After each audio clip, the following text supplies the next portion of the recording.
오늘 말씀은 사도행전 12장 1절에서 10절 말씀입니다. 다 함께 봉독하시겠습니다. 그때에 헤롯 왕이 손을 들어 교회 중에서 몇 사람을 해하려 하여 요한의 형제 야고보를 칼로 죽이니 유대인들이 이 일을 기뻐하는 것을 보고 베드로도 잡으려 할세 때는 무교절 기간이라 잡음에 옥에 가두어 군인 넷씩인 네 패에 맡겨 지키고 유월절 후에 백성 앞에서 끌어내고자 하더라. 이에 베드로는 옥에 갇혔고 교회는 그를 위하여 간절히 하나님께 기도하더라. 헤롯이 잡아내려고 하는 그 전날 밤에 베드로가 두 군인 틈에서 두 쇠사슬에 매여 누워 자는데 파수꾼들이 문 밖에서 옥을 지키더니 호련히 주의 사자가 나타나매 옥중에 광채가 빛나며 또 베드로의 옆구리를 쳐 깨워 이르되 급히 일어나라 하니 쇠사슬이 그 손에서 벗어지더라. 천사가 이르되 띠를 띠고 신을 신으라 하거늘 베드로가 그대로 하니 천사가 또 이르되 겉옷을 입고 따라오라 한데 베드로가 나와서 따라갈새 천사가 하는 것이 생시인 줄 알지 못하고 환상을 보는가 하니라. 이에 첫째와 둘째 파수를 지나 시내로 통한 쇠문에 이르니 문이 저절로 열리는지라. 나와서 한 거리를 지나매 천사가 곧 떠나더라. 아멘. 하나님의 말씀입니다. 네, 감사합니다. 오늘도 잘 오셨습니다. 지난주에 비가 참 많이 왔는데 예담교회, 너와 나의 교회, 함께 걷는 교회, 새오름교회, 복음을 전하는 교회, 주님 사랑교회 우리 성도들 잘 다녀오셨습니다. 지금 이 시간에는 교회 근처 동도중학교 옆에 있는 행복한 제자교회, 또 안산에 있는 성포동교회 2교구, 6교구가 가서 예배를 드리고 계십니다. 또 다음 주에는 더 기쁨의 교회, 바로 여기 을밀대 앞에 있죠. 사교구가 주관이 돼서 갈 계획이 있습니다. 사교구가 한 30명 넘게 갔으면 좋겠다고 해요. 왜 그런가 했더니 거의가 한 35명 정도 이렇게 앉을 수 있는 자리라고 합니다. 그래서 우리 성도들이 가서 거기서 서서 예배를 드리더라도 거기를 꼭 채워서 예배를 좀 드려봤으면 좋겠다.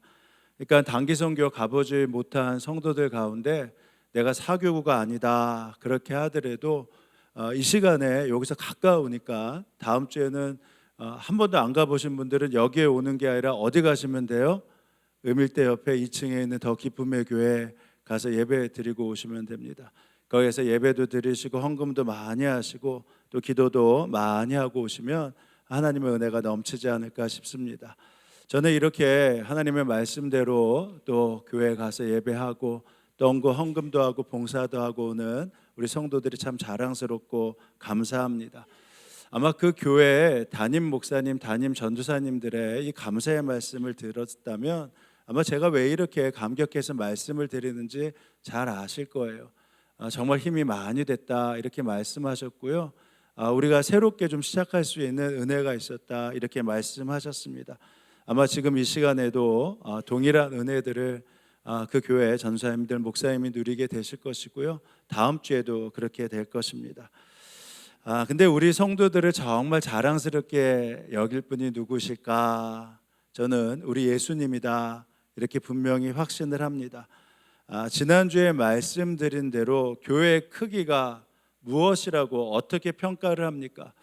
우리는 보통 교회의 크기를 교회 건물이다, 성도들 인원이다, 뭐 이렇게 봉사하는 어떠한 상황이다 이렇게 이야기하지만 우리 주님의 평가는요, 나를 사랑하는 크기만큼이 교회의 크기다 이렇게 분명히 말씀하시기 때문이죠. 그러니까 하나님의 사랑의 크기만큼이 교회의 크기가 되는 거예요.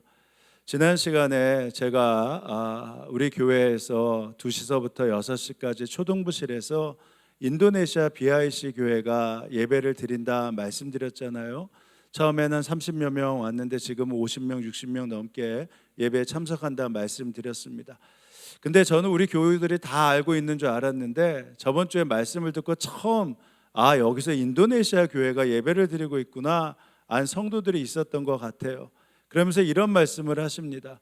아니, 우리 청소년부가 말레이시아도 가고 젊은이 교회가 캄보디아도 가서 선교한다면, 아니 인도네시아 사람들이 이곳에 와서 50명, 60명 예배한다면 여기야말로 선교지가 아니냐, 이렇게 말씀하시면서 우리가 좀 섬길 일이 없냐, 우리가 그들을 위해서 좀 더 나아갈 일이 없냐, 이렇게 말씀하신 분도 계셨어요.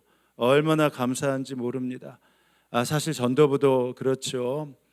지금 전도용품 가져가셔서 전도하시라고 했는데, 이 전도랑 인도랑 다른 거 아시죠? 인도는 우리 교회로 모셔오시라는 거고, 전도는 예수님 전하라는 것이잖아요. 그래서 지난번에 이 밴드를 준비할 때도 신촌교회 이름으로 하지 않고 염리동 교회 이름 연합회로 밴드를 만들어서 함께 전달해 드렸죠. 이번에도 1층에 가시면 부채를 2종류 만들었는데, 거기 보면 그 부채가 신촌교회 이름이 없어요. 신촌교회 이름은 있군요. 염리동 교회 연합회 이름으로 부채를 한 5천 개 정도 만들었습니다. 그래서 그것을 전달하시라고 말씀을 드렸어요. 매일 전도대가 함께 전하는데, 신촌교회 전도주가 아니라 염리동교회 전도주와 함께 더불어 이 부채를 전달하고 있습니다. 그러니까 이제 이 동네에서 그런데요, 이 전도를 하고 전도용품을 나눠드리면 염리동 교회에서 나왔군요. 이게 맞죠? 염리동 교회, 신촌교회가 염리동에 있는 교회에서 나왔다, 이렇게 다 알려진 게 참 감사하다 말입니다. 왜냐하면 최소한 이 지역만큼은 이 동네 교회들이 이 교회 나와라, 이 교회 나와라 경쟁하는 것이 아니라, 이 교회가, 이 동네에 있는 교회가 당신들에게 예수님을 전하고 싶다, 이 복음의 말씀을 전하는 것이 정말 축복이고 약속이기 때문입니다. 다시 한번 말씀드려요. 교회의 크기는 어떠한 인원, 어떠한 재정이 아니라 하나님 사랑의 크기만큼이 교회의 크기입니다. 저는 우리 성도들이 하나님을 많이 사랑해서 우리 교회가 큰 교회 되고 우리 성도들이 큰 성도가 되길 주님의 이름으로 축원합니다. 자, 오늘은 철로 역정 22번째 시간입니다. 절망의 감옥이라는 제목으로 말씀을 전하겠습니다. 저는 지난 금요일 날 내년도에 제4차 로잔 대회가 한국에서 열리는데, 그것을 준비하기 위한 기도 모임에 참석하고 왔습니다. 내년도 9월 22일 주일 저녁부터 9월 28일 토요일까지 전 세계의 복음주의 목회자 또 신학자들이 한 5천 명 모여서 송도 컨벤시아에서 컨퍼런스를 가져요. 코로나 이후에 복음주의 계통의 전 세계의 사람들은 어떤 가치관을 가지고 어떤 신학의 방향을 가지고 하나님께 나아갈 것인가, 이것을 위해서 미리 기도하기 위해서 지난 금요일 모였는데 한 6천여 명이 모였습니다. 제가 깜짝 놀랐어요. 정말 많은 교회, 많은 성도들이 함께 오셔서 기도했더군요. 그리고 감사한 것이, 이런 모임이 있으면 광고도 많고 왜 이렇게 소개가 많은지 몰라요. 근데 이번에는 그런 거 다 없이 그저 기도하고 또 말씀 전하고 기도하고, 그 시간으로 2시서부터 9시까지의 시간이 이어졌습니다. 마지막 타임에 말씀을 전하신 분이 로잔 대회 준비위원장이신 유기선 목사님이 말씀을 전해 주셨습니다. 그때 이런 말씀을 하세요. 하나님께서 왜 이 한국 교회 로잔 대회를 허락하셨을까? 내년도 2024년도에 왜 한국 교회에 로잔 대회를 허락하셨을까? 지금 한국 교회는 굉장히 침체 가운데 있고 성도들이 준다고 아우성을 하고 있는데, 이 전 세계에 있는 목회자 신학자들이 와서 이 모습을 보게 하려고 하나님께서 로잔 대회를 열게 하셨을까? 우리가 사실 얼마든지 로잔 대회를 그냥 행사로 여긴다면 교회들마다 재정을 합치고 함께 모여서 얼마든지 행사를 멋있게 할 수 있지 않습니까? 근데 전 세계의 사람들이 다 알잖아요. 이런 멋있는 행사를 다 한다 하더라도 지금 한국 교회가 침체되어 있다, 한국 교회가 점점 어두워져 있다, 다 알고 있지 않습니까? 그런데 뭐하러 하나님께서 로잔 대회를 열게 하셨을까? 그러면서 이런 말씀을 하세요. 온 우주의 통치자이시고 모든 것을 주관하신 하나님이 로잔 대회를 열게 하셨다면, 그것은 한국 교회의 부끄러움이 아니라 로잔 대회를 준비하면서 한국 교회가 연합하고 다시 하나님 앞에 죄를 사하고 하나님 앞에 무릎을 꿇고 다시 새로운 붕을 꿈꾸는 그 모습을 전 세계에 보여주게 하기 위해서 하나님께서 이 로잔 대회를 열게 하신 것이다. 그 이전에도 경험하지 못한 그 놀라운 부흥, 그 황홀한 일을 우리가 먼저 경험하고 전 세계에 보여주고 이것이 바로 살아계신 하나님의 역사다, 그것을 보여주시고자 이 대회를 열게 하신 것이 아니냐, 이렇게 말씀을 하시더라 말입니다. 그러고선 진정 있는 호소력 있는 목소리로 거기에 참석한 성도들에게 물어보세요. 여러분 이것에 대해서 믿으십니까? 근데 아멘의 소리가 곳곳에 울려 퍼지지 않았겠습니까? 근데 그 다음에 다시 말씀하세요. 여러분 큰 소리로 아멘 하셨는데, 그리고 이 일을 위해서 기도하시는 것이 정말 감사한데, 정말 여러분 나와 동행하시는 주님에 대한 그 확실한 믿음이 있습니까? 그 믿음 가운데 하나님이 정말 한국교회의 연합을 통해서 새로운 부흥을 준비하고 계시다, 그 준비 때문에 이것을 여셨다라고 믿으시면서 여러분 정말 아멘 하셨습니까? 이렇게 질문을 하시더라 말입니다. 여러분 어떠세요? 여러분이 그 자리에 있어서 아멘 하셨다면 한국교회가 새롭게 일어날 수 있다, 한국교회가 새로운 부흥을 꿈꾸며 나아갈 수 있다 믿으시며 여러분 아멘 하셨습니까? 정말 아멘 하셨겠어요? 제가 이 말씀을 들으면서 이런 생각을 했습니다. 한국교회가 세상으로부터 조롱당한다고 하는데, 이 성경에 아무렇지도 않게 폄하되고 있는데, 이때 정말 하나님이 새 부흥을 계획하시고 이를 위해 교회의 연합을 이루고 계시다, 이 확신을 갖고 아멘하고 기도할 수 있는 성도가, 1년 동안 그것을 붙잡고 나아갈 수 있는 성도가 과연 몇이나 될까? 아멘은 하지만 이 믿음을 가지고 주님 반드시 일하실 것입니다 라고 확신 있게 기도하는 성도가 몇 명이나 될까? 여러분 쉬지 않고 기도하는 거 굉장히 중요한 일입니다. 그러나 하나님께서 하실 그 일에 대한 확신을 가지고 기도하는 것은요, 또 다른 차원의 믿음이다, 이것을 분명히 아셔야 된다라는 겁니다. 우리가 하나님 앞에 쉬지 않고 기도하는 것이 너무나 귀중하지만, 그러나 하나님이 우리에게 기도를 시키셨다면 이 일을 주님이 반드시 이루실 것이다 라고 믿고 확신하며 기도하는 것은요, 또 다른 차원의 믿음이라는 것이에요. 오늘 본문이 우리에게 그것을 다시 한번 말씀해 주고 계신 것이죠. 사도행전을 보니까 초대교회 성도들이 성령 충만을 받고 복음을 전하기 시작했습니다. 곳곳에 예수 믿는 사람들이 늘어나기 시작했어요. 그에 비해서 많은 사람들이 예수 믿는 사람들을 조롱하기 시작했잖아요. 특별히 유대 종교 지도자들은 어떻게 해서든지 예수 믿는 사람들을 박해하고 줄이는 데 혈안이 되어 있었습니다. 결국 그 앞장섰던 스데반을 돌려 쳐 죽이는 일을 행하죠. 그 당시에 통치자였던 헤롯이 가만히 보니까 자신의 정체성이 그들에게 인정받지 못하고 있는데, 유대 종교 지도자들과 유대인들에게 환심을 사려면 그리스도인들을 박해하면 되겠구나, 그런 생각을 갖기 시작합니다. 그래서 그 당시에 초대교회 수장이었던 야고보를 이 헤롯이 참수시키죠. 목을 베어 죽이고 맙니다. 근데 그랬더니 유대인들이 너무 좋아하는 거예요. 유대 지도자들이 헤롯을 막 따르기 시작하는 겁니다. 이거구나, 그리스도인들을 죽이면 되겠구나. 그리고 나서 그 다음에 보니까 그들의 영적 지도자였던 베드로가 보이기 시작하네요. 이 베드로만 죽이면 되겠구나. 그래서 베드로를 잡아서 감옥에 쳐넣습니다. 그때 초대교회 성도들이 야고보 사도가 참수를 당했는데 다시 베드로가 죽는다는 것은 그들에게 영적 지도자를 순식간에 잃게 되는 것이니 그들이 기도하기 시작하죠. 하나님, 베드로만큼은 살려주십시오. 베드로 사도만큼은 살려주셔야 됩니다 하고 간절히 하나님 앞에 기도하기 시작합니다. 이 무렵 헤롯 왕이 손을 뻗쳐서 교회에 속한 몇몇 사람을 해하였다, 죽였다. 그는 먼저 요한의 형제가 아닌 야고보를 칼로 죽였다. 헤롯은 유대 사람들이 이 일을 기뻐하는 것을 보고 이제는 베드로까지 잡으려고 하였다. 때는 무교절 기간이었다. 그는 베드로를 잡아서 감옥에 가두고 4명으로 짠 경비병 4패에 맡겨서 지키게 하였다. 유월절이 지나면 백성들 앞에서 그를 끌어내 죽일 속셈이었다. 이렇게 되어서 베드로가 감옥에 갇히고 교회는 그를 위하여 하나님께 간절히 기도하였다. 이제 성도 간의 기도회가 시작된 겁니다.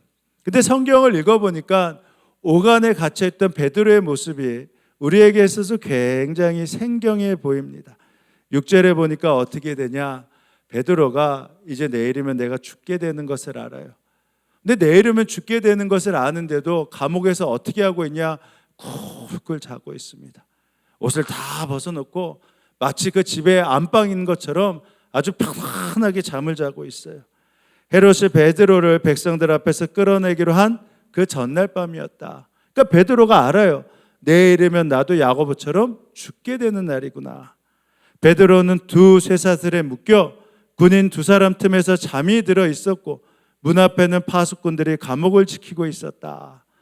그러니까 내일이면 목이 잘려 죽는 참수형을 당하는 날인데, 근데 그 옆에 이제 베드로 감옥 안에 두 간수가 베드로를 착고에 채워서 지키고 있는데도요, 베드로는 신도 벗고 옷도 벗고 마치 집안에서 있는 것처럼 아주 편안하게 잠을 자고 있어요.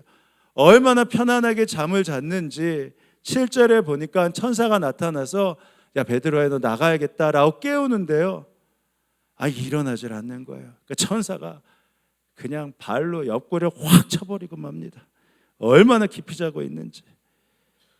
베드로가 그러면 내가 구출당할 것을 확신해서 그랬냐? 그것도 아니에요. 9절에 보니까 베드로가 이 착고가 풀려서 풀려나고 있는데 이게 현실이 아닌 줄 알아요. 그냥 환상인 줄 압니다. 그러니까 내일이면 죽게 되는 것으로 틀림없이 생각하고 있어요. 근데 나 아주 편안하게 잠을 자고 있었다라는 것이죠. 그런데 갑자기 주의 천사가 나타나서 감방에 빛이 환히 비추었다. 천사가 베드로의 옆구리를 쳐서 깨우고 말하기를 빨리 일어나라. 우리 좀 나가자. 쇠사슬이 그의 두 손목에서 풀렸다. 천사가 베드로에게 띠를 띠고 신을 신어라. 좀 옷 좀 입어라 하고 말하니까 베드로가 그대로 하였다. 또 천사가 그에게 겉옷을 두르고 나를 따라오너라 하니 베드로가 감방에서 나와서 천사를 따라갔다. 베드로는 천사가 하는 일이 참인 줄 모르고 자기가 환상을 보는 것이라 생각했다. 이튿날 예정된 참수형이 있는 걸 아는데도 그냥 편히 쿨쿨 자고 있어요. 어떻게 이럴 수 있을까? 베드로는 사람 아니에요. 베드로는 사람인데 어떻게 이렇게 편안하죠? 어떻게 이렇게 깊이 잘 수 있을까? 해석할 방법이 다른 게 없어요. 만약에 이것을 우리가 해석한다면 딱 하나입니다. 베드로는 죽고 사는 문제 누구에게 맡겼다? 하나님께 맡겼다. 이것밖에 대답할 방법이 없다라는 것입니다. 죽고 사는 문제가 하나님의 섭리 안에 있다. 이 사실을 분명히 믿었고 알았기 때문에 죽기 그 전날 밤에도 아주 편안하게 잠을 잘 수 있었다라는 것이죠. 베드로가 성령 충만함을 받았잖아요. 그 전까지는 그렇게 두려워서 예수님이 십자가에 매달릴 때 도망갔던 그가 성령의 충만함을 받았어요. 예수님이 자기와 함께 있고 성령님이 자기와 함께 있는 것을 알았습니다. 그러니까 두려움의 영이 있고 염려의 영이 있고 내일 죽는 것을 알아도 그 모든 판단을 함께 동행하신 성령님께 맡길 수 있었던 거예요. 죽고 사는 문제 내가 결정할 수 있는 것이 아니다. 성령님이 하실 일이다. 그러니까 그 죽기 전날 밤에도 편안하게 잠을 잘 수 있었다라는 것이죠. 감옥 안에 내가 있나? 이게 지금 안방인가? 잊을 정도로 그토록 편안했다라는 것입니다. 여러분 참 멋지잖아요. 얼마나 멋져요. 내일이면 어떤 일이 일어날지 모르고 그 염려와 걱정이 자기를 엄습하는 순간 본인뿐만 아니라 다른 사람도 다 알고 있는 그 순간에도 편히 잘 수 있다. 이게 얼마나 멋진 일입니까? 어떻게 이런 멋진 일을 행할 수 있죠? 이게 믿음으로 살면 이렇게 되거든요. 하나님께 맡길 수 있는 믿음이 있으면 얼마든지 누구든지 이렇게 살 수 있다라는 것입니다. 은퇴하셨죠. 지금은 100주년 기념교회 담임이셨던 이재철 목사님이 65세 되셨을 때 전립선 암에 걸리셨어요. 그 당시에 성도들이 굉장히 많이 걱정하고 기도했을 것 아니겠습니까? 근데 목사님이 이 상황에 있을 때 이런 설교를 하셨어요. 제가 암 판정 받고 암이 된 거에 대해서 성도들이 기도해 주신 거 참 감사합니다. 제 나이가 이제 65세가 되었는데 때로는 살다 보면 일생에 있어서 다 누구나 이런 일들 겪게 되는 거 아니겠습니까? 근데 제가 개인적으로 인생의 종반부를 맞이하면서 이런 암을 주신 것, 하나님께서 적절한 것을 저에게 주신 것이라고 믿고 저와 제 처는 참 감사하고 있습니다. 이제 저는 평생 암을 동반자 삼아서 살아가게 되었는데 그것 때문에 제가 제 인생을 매듭질 때 하나님 앞에서도 그 인생을 잘 매듭질 수 있게 됐고 성도들 앞에서도 이 암 때문에 제가 인생을 잘 매듭질 수 있게 된 것 아니겠습니까? 그러니까 너무 걱정하지 마시고 이런 모든 상황을 자연스럽게 받아들여 주시고 이 모든 상황을 허락하신 주님께 함께 감사해 주시기 바랍니다. 여러분, 이게 믿음으로 산다는 겁니다.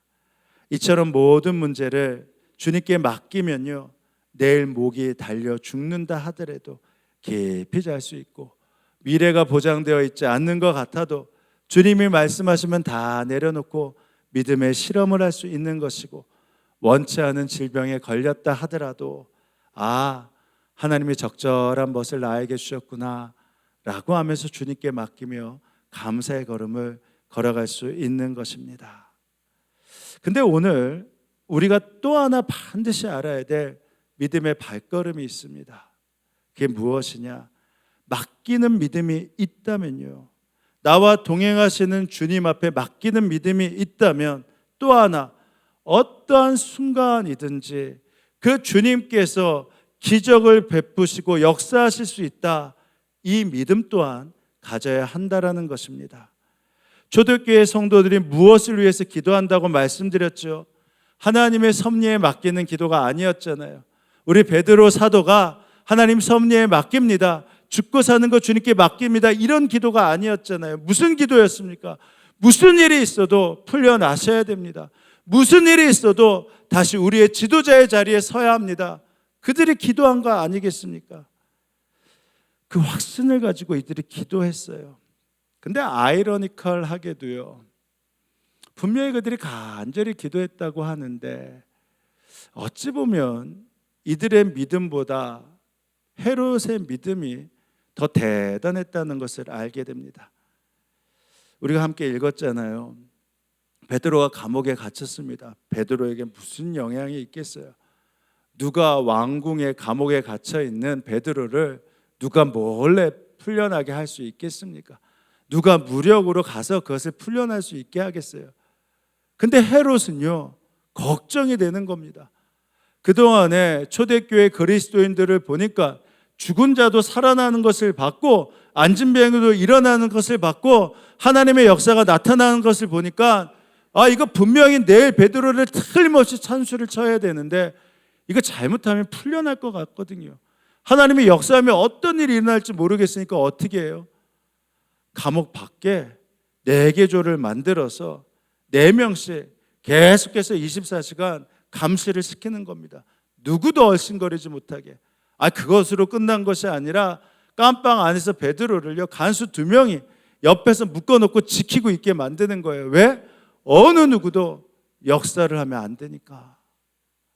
이게 헤롯은 이 정도의 믿음이 있었거든요. 근데 12절서부터 보면 옥 바깥에 있는 이 성도들이 베드로를 위해서 기도하는데 어떻게 기도했다고 했어요? 간절히 기도했다고 했습니다. 이 간절이라는 표현을 영어로 보니까 아주 열렬하게 열정적으로 해요.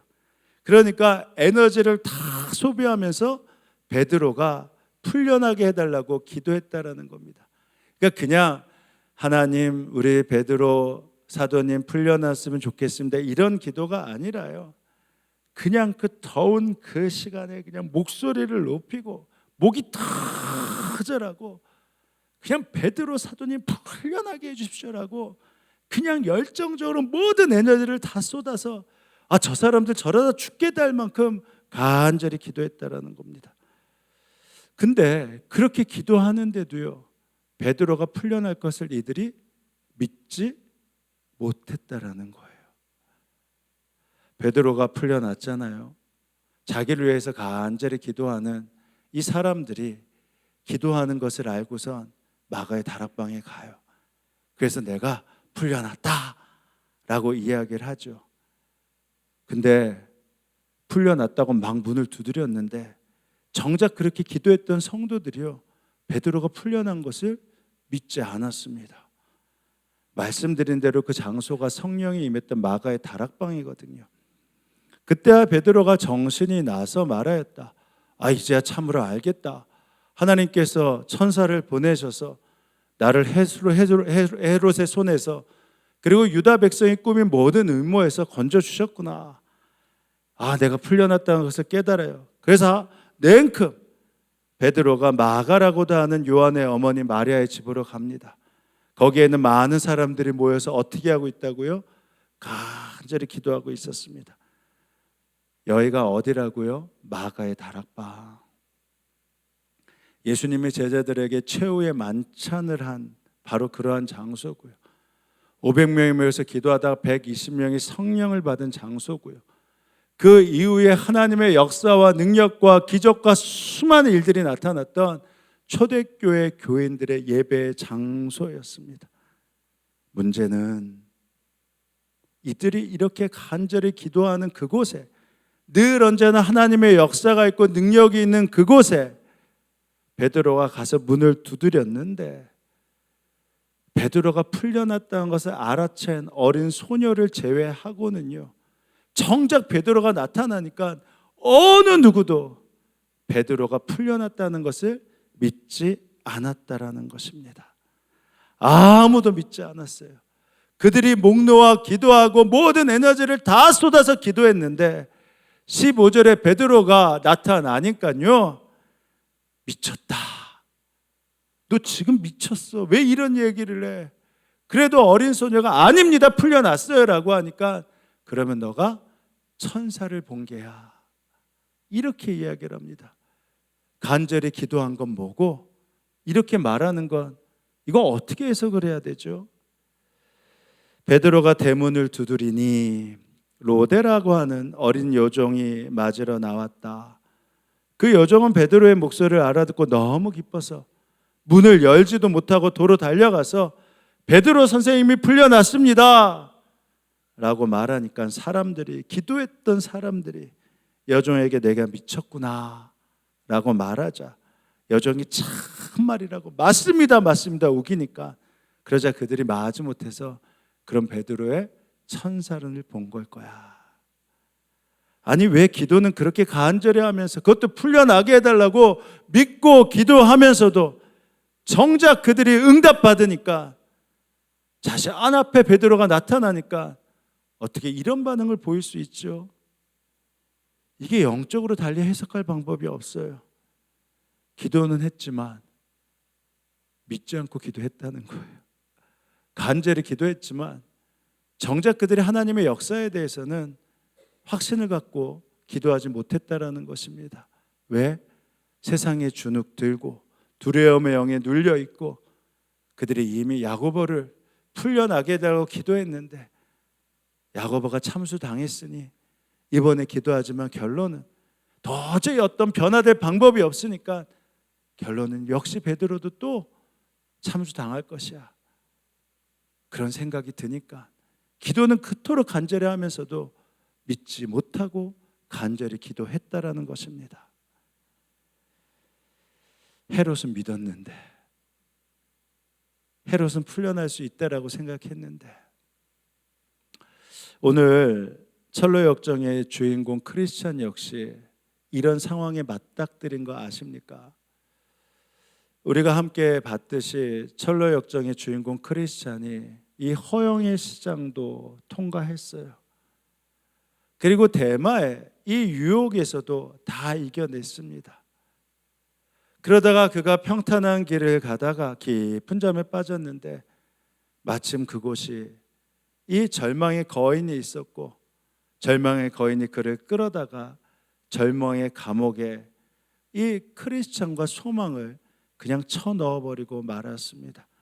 그냥 넣은 것이 아니라 몹시 많이 때렸어요. 처음에는 크리스찬과 소망이 내가 다시 풀려날 수 있겠다라고 생각을 했는데 아무리 시간이 지나도 풀려날 재간이 없는 것입니다. 이 절망의 거인이 너무 커요.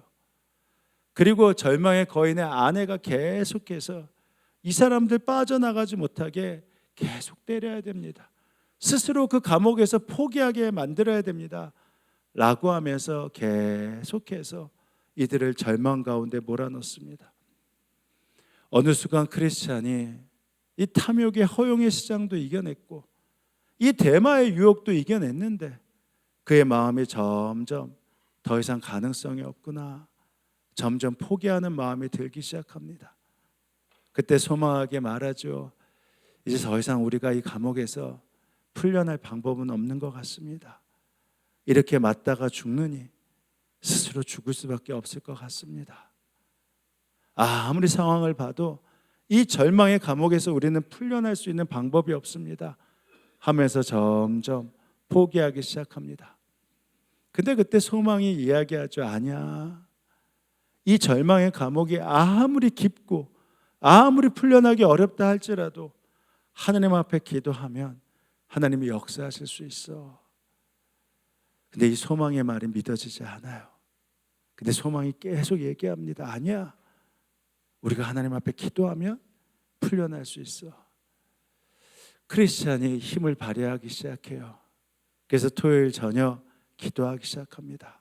하나님이 역사하실 수 있습니다. 하나님 기도하면 하나님이 일하실 수 있습니다. 이제 주일에 아침이 되고 동이 트기 시작할 때 갑자기 크리스찬의 마음 가운데 한 가지 생각이 떠올랐어요. 이미 내가 하나님과 함께 순례의 길을 걷게 하셨을 때 나에게 소망의 열쇠를 주셨지. 이 열쇠를 풀기 시작하면 이 감옥의 문이 열리고 내가 나갈 수 있는 길이 열리지. 내가 그동안에 자꾸만 끊임없는 이 절망 때문에, 끊임없는 이 어려움 때문에 이 소망의 열쇠를 잊는 것을 잊었구나. 그래서 그것을 발견한 순간 옥문을 열기 시작합니다. 철컥 하고 문이 열려요. 다시 또 하나의 문을 가서 엽니다. 철컥 문이 하나하나 열리기 시작합니다. 마침 그 소리에 이 절망의 거인이 깼어요. 다시 그들을 감옥에 넣으려고 합니다. 근데 그의 몸이 경직돼요. 움직이지 못합니다. 소망과 크리스찬은 문을 하나하나 열고 결국은 절망의 감옥에서 빠져나오게 되죠. 거인은 그저 그 모습을 바라볼 수밖에 없었습니다. 여러분, 우리가 하나님을 믿는다는 것, 그 살아계신 하나님께 기도한다는 게 바로 이러한 능력이 있는 거 믿으십니까? 하나님 앞에 기도한다라는 것은 하나님께 모든 것을 맡기는, 우리 하나님이 모든 것의 주권자입니다 하고 믿는 것과 동시에 하나님께 기도한다는 것은 우리에게 소망의 열쇠를 주셨기에 이 소망의 열쇠를 열면서 절망의 감옥에서 하나님의 기적을 보며 나아갈 수 있게 하신 것, 바로 이것이 하나님께 기도하는 자에게 허락하신 축복이고 능력이 되는 것입니다. 오늘 베드로가 감옥에서 나와 마가의 다락방에 이르렀는데요, 근데 말씀드린 대로 그들이 어느 순간에 기도하면서도 절망의 감옥 가운데서 빠져나오지 못했기에 이 열쇠를 사용하지 못했어요. 그런데 오직 한 명, 로데라는 어린 여종만이 이 열쇠를 사용하고 있었다라는 것을 우리가 알게 되는 것입니다. 여러분, 오늘 읽었듯이 이 베드로가 문을 두드렸을 때 그때 달려갔던 어린 여종의 이름을 로데라고 했어요. 근데 여기를 원어를 자세히 보면요, 베드로가 문을 두드렸을 때 아무도 몰랐겠습니까? 베드로가 문을 두드렸을 때 그러면 이 여종이 제일 어렸기 때문에 문을 열러 나가겠습니까? 아니라는 거예요. 문을 두드려도 어느 누구도 누군가가 문을 두드린다는 걸 믿지 못했고 베드로가 이 앞에 섰다는 걸 믿지 못했는데 오직 하나님 앞에 기도하며 소망의 열쇠를 가졌던 로데만이 여기가 베드로가 오셨나 라고 믿고 그 문 앞에 달려갔다라는 것입니다. 그래서 R.A. 토레이 목사님이 이 부분에 대해서 전하면서 로데라는 이름만 기록된 것은 오직 로데만이 기도하면서 베드로가 풀려날 것을 믿었기 때문이다, 이렇게 말씀을 하셨습니다. R.A. 토레이 목사님의 설교 부분을 제가 읽어볼게요. 기도회에 참석하여 기도하던 많은 사람들 가운데 오직 로데라는 어린 여종의 이름만 기록된 이유를 알고 있는가? 그 기도회에는 예루살렘의 유명한 감독이나 장로들도 있었을 것이다. 그러나 그들의 이름이 단 한 명도 나타나고 있지 않다. 오직 로데라는 어린 여종의 이름만 기록되어 있다. 그 이유가 무엇인가?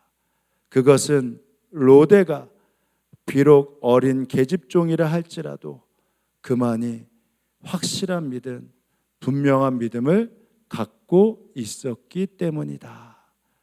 그러므로 성경에 로데의 이름이 기록될 만한 가치와 이유가 있었던 것이다.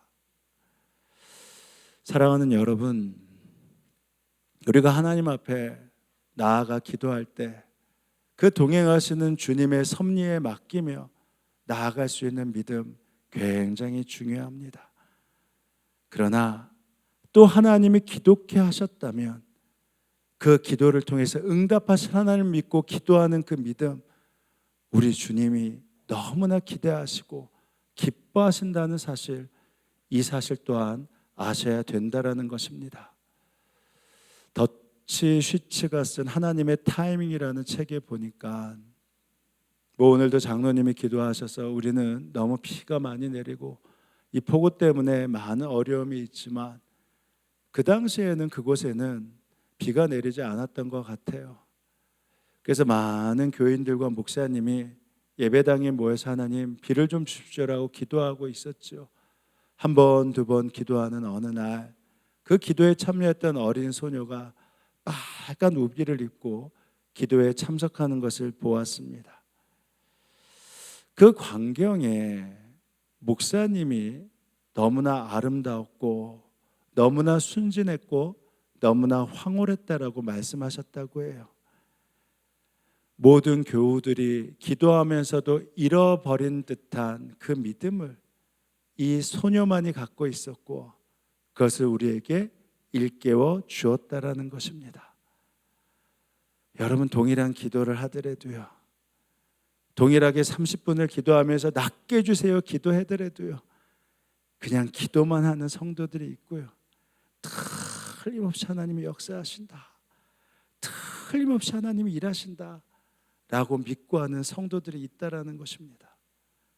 소망의 열쇠를 갖고 있는 한 어느 누구도 기도해서 포기할 수 없기 때문이죠. 이제 말씀을 마칩니다. 저는 로데 이외에 초대교회 성도들의 기도를 폄하하는 것이 절대 아닙니다. 그런 기도를 한다는 것도 대단히 중요하죠.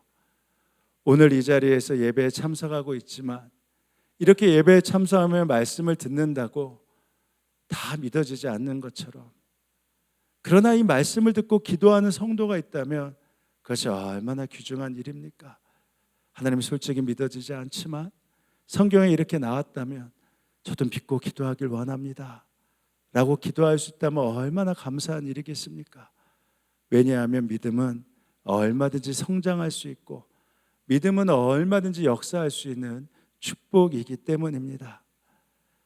그러나 바라기는 혹시 여러분 가운데 절망의 감옥 가운데 있고 이제 도무지 이 상황은 바뀌지 않을 것이야 라는 그 상황 가운데서 기도하고 있다면 초대교회 성도들처럼 기도하는 것이 아니라 로데처럼 기도할 수 있다면, 소망의 열쇠를 열며 기도할 수 있다면 우리 주님이 얼마나 기뻐하시고 우리 주님이 역사하길 원하시겠습니까? 로잔 대회를 열게 하셨다고 하면서 그냥 좋은 행사로 끝날 것이야 라고 그렇게 행사를 준비하는 사람이 있는가 하면, 이 대회를 통해 하나님께서 한국교회를 새롭게 기경시키시고 죄악 가운데 다시 한번 온전히 서게 하시고 하나님께서 연합시키시고 주의 부흥을 준비코자 이 로잔 대회를 준비하셨다고 믿고 준비하는 자들과 얼마나 많은 차이가 있겠습니까? 내 아이를 고쳐주신다고 믿고 기도하는 성도와 그냥 기도하는 성도의 역사가 얼마나 많이 다르겠습니까? 절망의 감옥에서 더 나아질 것을 기대하지 못하면서 그저 기도하는 성도와 절망의 상황에서 이 질병의 감옥에서 소망의 열쇠를 갖고 열며 기도하는 성도의 역사가 얼마나 많은 차이가 나겠습니까? 여러분, 그러기에 기도한다면 우리가 오늘 말씀대로 소망의 열쇠를 갖고 기도하는 것입니다. 그 믿음을 달라고 기도하시는 겁니다. 야고보서 말씀 한번 같이 읽어볼까요? 같이 읽습니다.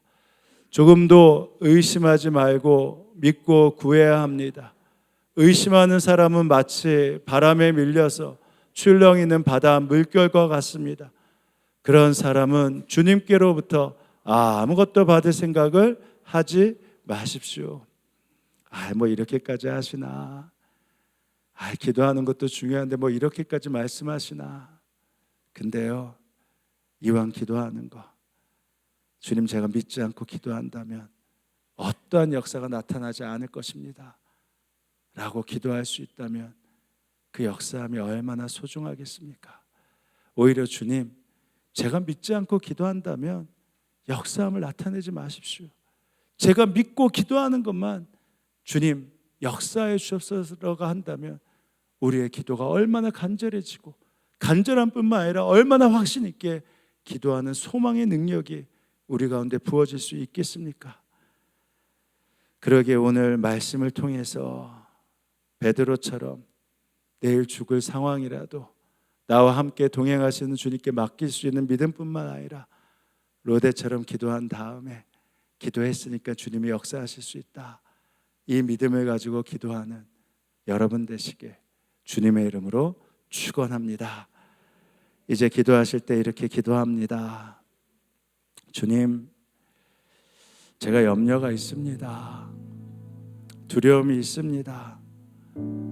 바로 나와 동행하시는 주님이 함께 계심을 믿으니 주님께 맡길 수 있는 믿음 더하여 주옵소서. 그러나 주님이 기독해 하셨다면 주님이 응답하시고자 기도하심을 믿습니다. 응답하시고자 기독해 하심을 믿었사오니 이제 주님 이 믿음을 가지고 아무리 절망의 감옥에 있다 하더라도 다시 한번 소망을 품고 기독해 하여 주옵소서. 우리 이렇게 함께 기도하며 나아갑니다. 기도하시겠습니다. 하나님 아버지, 이 시간 우리 가운데 함께 하시길 원합니다.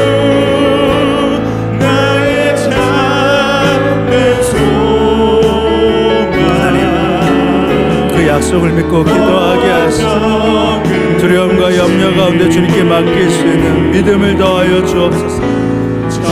그러한 노래와 같은 믿음을 더하여 주셨습니다. 아무리 절망의 감옥 가운데 있다 할지라도 기도할 때 의심하지 않게 하시고 주님의 약속이 이루어짐을 믿게 하시고 기도의 믿음을 더하여 주셔서 하나님의 역사함 가운데, 하나님의 능력 가운데, 하나님의 살아계심의 기적 가운데 우리가 나아갈 수 있도록 하나님 함께하여 주시옵소서. 그 믿음의 능력들이 살아오는 성도들의 심령 가운데 가득할 수 있도록 주님 함께하여 주옵소서. 살아계신 주님, 우리 인생에 변수가 너무 많이 있습니다. 원치 않은 경제적 문제, 직장의 문제, 건강의 문제, 자녀의 문제가 우리를 염려와 두려움 가운데 살게 합니다. 그런데도 그동안 우리의 삶의 집안의 배경이, 재산이, 학력이, 재능이 오로지 이 문제를 해결할 수 있다라고 알고 있었습니다. 주님, 이젠 우리의 인생의 모든 영향력이 하나님을 믿는 믿음으로부터 시작될 수 있도록 우리를 이끌어 주옵소서. 아직도 믿음의 걸음을 걷기에는 부족함, 이 부족함이 많은 인생이지만 그러나 믿음의 가능성을 우리에게 허락하셨사오니 지금부터라도 주님께 모든 것을 맡기는 믿음의 발걸음을 걷게 하여 주옵소서. 그리하여 절망의 순간, 두려움의 순간에도 모든 것을 주님께 맡기는 베드로처럼 죽음 앞에서도 초연히 잠을 잘 수 있는 놀라운 평안을 부어 주옵소서.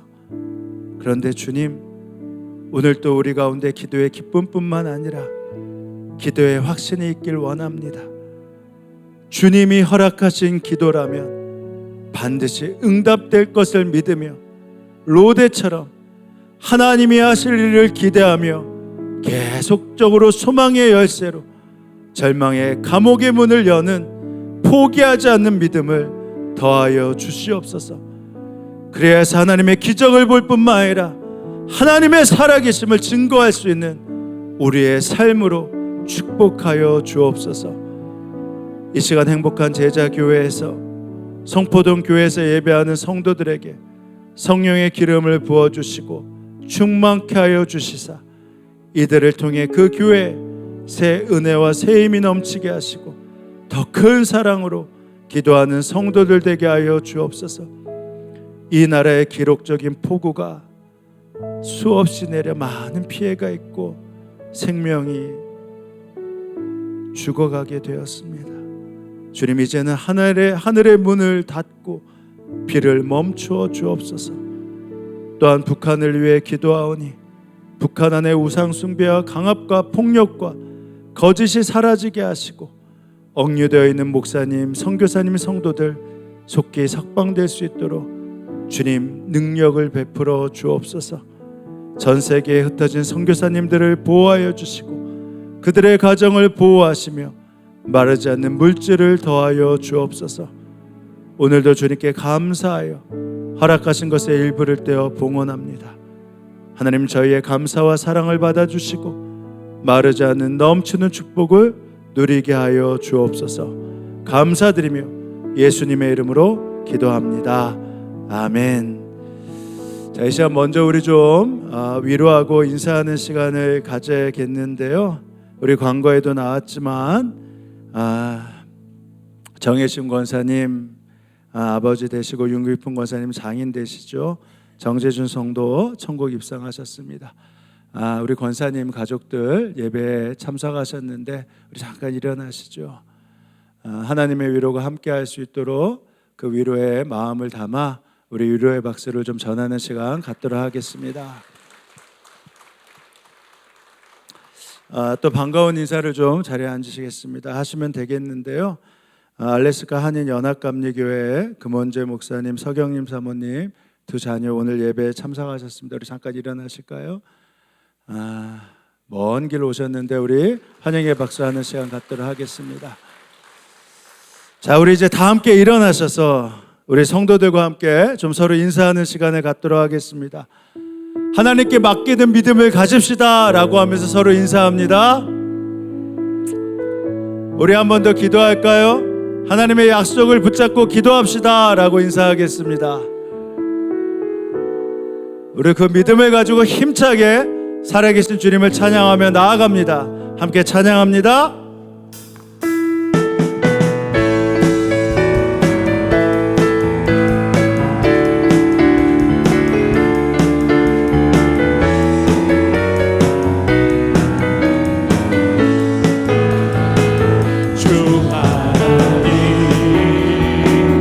독생자 예수 날 위하여 오시었네. 내 모든 죄 다 사하시고 죽음에서 부활하신 나의 구세주, 살아계신 주, 나의 참된 소망, 걱정 근심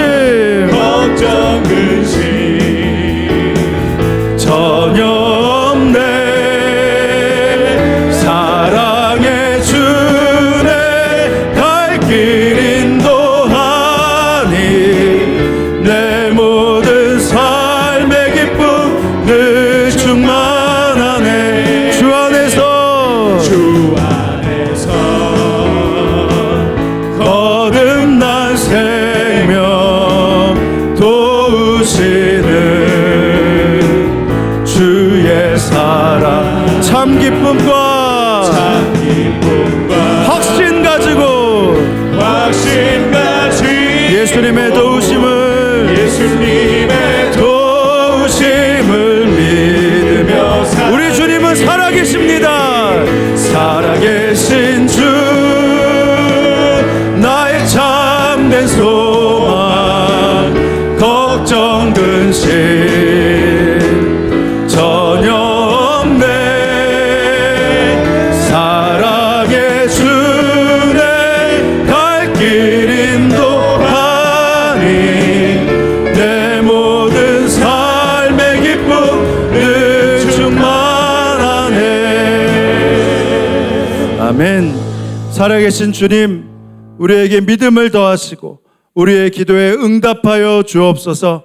지금은 성부, 성자, 성령 삼일체 하나님의 은혜와 역사가 이 예배에 함께한 성도들 머리머리 가운데, 그들의 가정과 일터 가운데 지금으로부터 영원히 함께하옵시기를 간절히 축원하옵나이다. 아멘.